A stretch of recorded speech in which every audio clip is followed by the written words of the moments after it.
송구영신을 맞아 주님 앞에 나온 성도 여러분을 주님의 이름으로 축복합니다.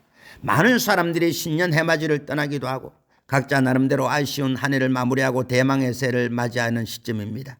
그렇지만 해 아래 새 것이 없다고 솔로몬은 노래했습니다. 전도서 1장 9절로 10절에 이미 있던 것이 후에 다시 있겠고 이미 한 일을 후에 다시 할지라. 해 아래에는 새 것이 없나니 무엇을 가리켜 이르기를 보라 이것이 새 것이라 할 것이 있으랴. 우리가 있기 오래전 세대들에도 이미 있었느니라. 그러나 우리가 일과 월과 연을 구분하고 때를 따라 의미를 부여하며 살아가는 것은 매우 중요합니다. 왜냐하면 인생의 주인 되시는 하나님 앞에 우리는 언젠가 서서 회개적 결산할 때가 있기 때문입니다. 그렇기 때문에 오늘 저와 여러분은 송구영신을 맞는 이 귀한 시점에 창조주 하나님 앞에 나온 줄로 믿습니다. 하나님은 인생의 무릎에 해답을 주기 때문입니다. 어떠한 인생이라 할지라도 우리 하나님 앞에 나오면 하나님은 그 인생을 복되게 하고 기름지게 만들고 형통하게 만들어 줄 수가 있습니다. 여러분, 이사야서는 이사야가 기록한 책인데요. 이사야는 우시야, 요담, 아하스, 히스기야, 므낫세 다섯 왕들에 걸쳐서 예루살렘에서 활동했던 선지자입니다.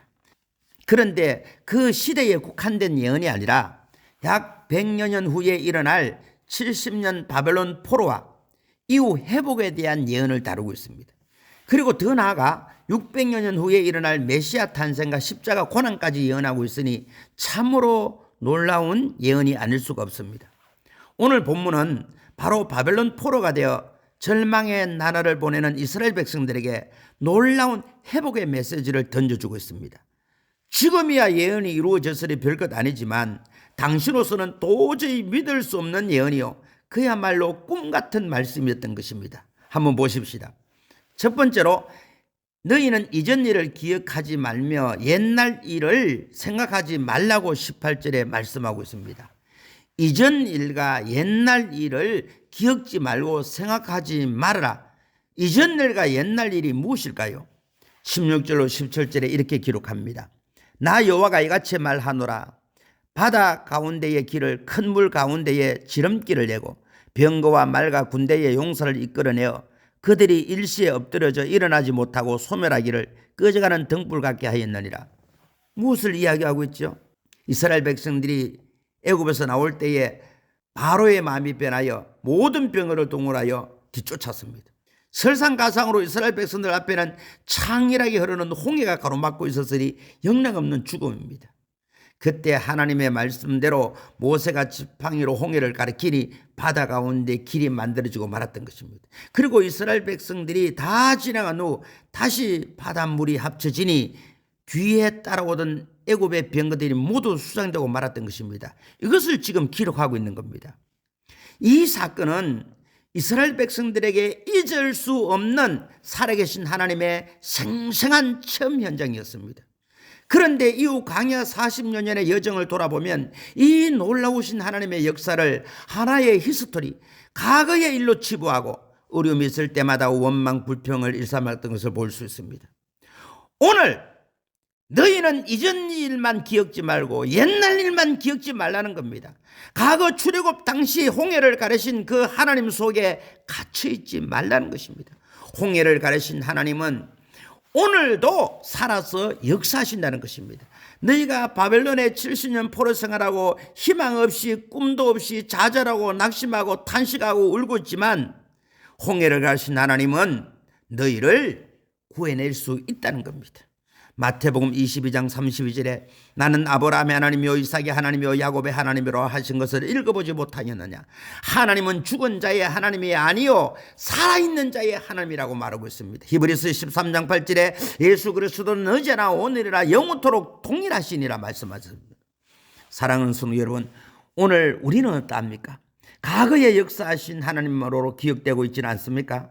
오늘도 성령으로 우리 가운데 임하셔서 놀라운 일을 하시는 하나님이심을 믿으시기를 주 이름으로 축복합니다. 하나님은 오늘도 변함없이 그를 경외하고 기도하고 부르짖고 간구하고 찾고 두드리는 자에게 크고 비밀인 일을 보여주시고 응답해 주시고 역사하시는 분이십니다. 두 번째, 새해를 행하시는 하나님은 어떤 하나님인가요? 19절에 이렇게 말씀하고 있습니다. 보라, 내가 세일을 행하리니 이제 나타낼 것이라. 너희가 이것을 알지 못하겠느냐? 반드시 내가 광야의 길을, 사막의 강을 내리리. 그랬습니다.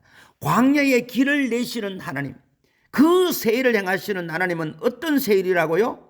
광야의 길을 내시는 그런 하나님. 광야의 길을 내는 것은 세일입니다. 상상할 수 없는 것입니다. 광야는 사람이 사는 곳이 아닙니다. 유대 광야를 멀리서만 보고 걸어보지 못한 것이 심히 아쉬운데 언젠가는 한번 유대 광야를 걸어보고 싶습니다. 광야에 무슨 길이 있습니까? 그러므로 광야 들판에 세워놓으면 갈 길이 막막한 것입니다. 동서남북 어디로 갈지 모르는 절망적인 현장에서 하나님은 앞서 인도하시고 길을 내시겠다는 겁니다. 이스라엘 백성들이 바벨론 포로로 70년이라는 세월을 보내니 그들에게는 마음이 절망으로만 가득 찼습니다. 해방의 꿈은 물거품입니다. 헛수고입니다. 그들은 수금을 버드나무에 걸어놓고 밤낮 울었습니다.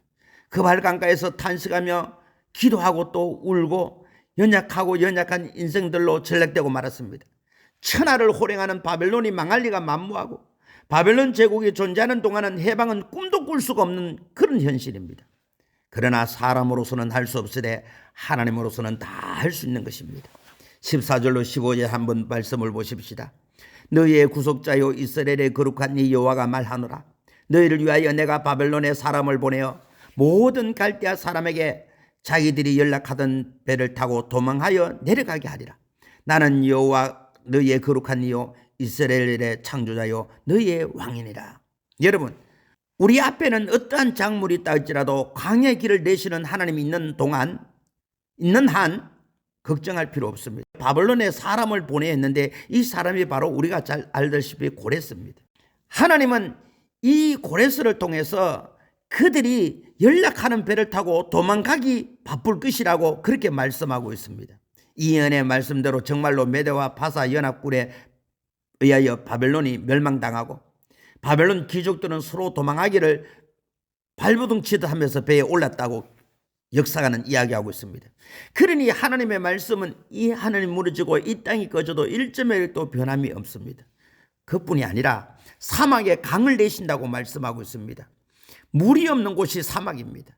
그렇기 때문에 식물이 자랄 수 없고 식물이 없으니 들짐승이 있을 수도 없습니다. 그렇지만 15절에 창조자 되신 하나님께서는 옹달샘이 아니라 시냇물이 아니라 강을 내신다고 말씀하고 있습니다. 20절에 이렇게 말씀합니다. 장차 들짐승 곧 승냥이와 타조도 나를 종령할 것은 내가 광야의 물을 사막의 강들을 내어 내 백성 내가 택한 자들에게 마시게 할 것입니다. 저와 여러분은 하나님의 백성입니다. 저와 여러분은 하나님의 택한 자녀입니다. 그렇기 때문에 하나님께서 사막에 강을 내시어 마시게 하겠다는 겁니다. 하나님은 좋으신 분입니다. 마태복음 7장 9절로 11절에 너희 중에 누가 아들이 떡을 달라 하는데 돌을 주며 생선을 달라 하는데 뱀을 줄 사람이 있겠느냐. 너희가 간자라도 자식에게 좋은 것으로 줄 알거든 하물며 너희 천국에서 구하는 자에게 좋은 것으로 주시지 않겠느냐 했습니다. 오늘 저와 여러분의 삶이 목이 타들어가는 사막 같습니까? 오늘 저와 여러분의 삶이 풀 한 폭이 없는 사막에 내던져진 존재 같습니까? 거기에서도 하나님은 충분히 강을 내시어 마시게 하고도 남음이 있는 줄로 믿습니다. 세 번째, 이렇게 하시는 이유가 뭘까요? 찬송을 받으시겠다고 21절에 말하고 있습니다. 이 백성은 내가 나를 위하여 지은 날이 나를 찬송하게 하려 함이리라. 하나님께서는 반드시 이스라엘을 바벨론에서 돌아오게 하여 그들로 하여금 찬송을 받으시겠다고 말씀하는 것입니다. 이것이 하나님의 계획이요 뜻입니다. 실제로 이스라엘 백성들이 바벨론에서 돌아올 때 이렇게 찬양을 불렀어요.